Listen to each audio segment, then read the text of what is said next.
আচ্ছা কনসে আল্লাহ বড় না মানুষ বড়? ধরো গাদা, তুই কার হাতে কার জোড়া দেশ? কুড়ায় আল্লাহ আর কুড়ায় মানুষ। যেটা কবার কইছে ওইটা কন। আল্লাহ বড় না মানুষ বড়? আল্লাহই তো বড়।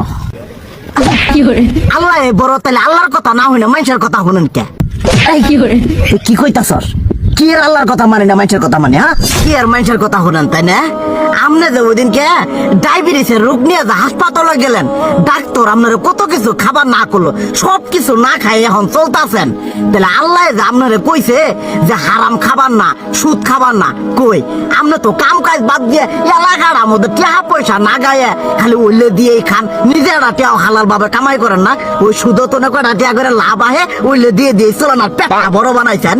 শুনেন একটা কথা কই, হারামের কোনোদিন আরাম নাই। হালাল পথে রুজি রোজগার করেন, প্রয়োজনে এড়া বেলা কম খায়েন, তাও শরীর পিণ্ডও ভালো থাকবো, কোনো রোগ বেদও হবো না, আরামও পাবেন, আল্লাহও খুশি থাকবো। তুই আমার এইভাবে বুঝাবি আগে কইলি না কে?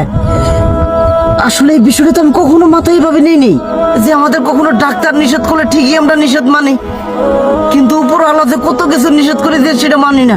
আর এই যে হারাম পথে টিয়া পয়সা কামাই করতেছেন, শরীরের মধ্যে দুনিয়া রোগ বেত হয়েছে, দেখা যাইতেছে যা টিয়া হারাম পথে কামাই করতেছেন তার তো বেশি টিয়া মনে করেন জ্বলেই যাইতেছে গা বেশি। আজকের পর থেকে আমি আর এই হারাম সুদ খামো না, আমি হালাল পথে চলবো, হালাল টাকা পয়সা ইনকাম করবো। এতে করে যদি একবেলা কমও খাইতে হয় তবুও খামো, তবু আমি আর এই হারাম পথে চলবো না। আচ্ছা ঠিক আছে।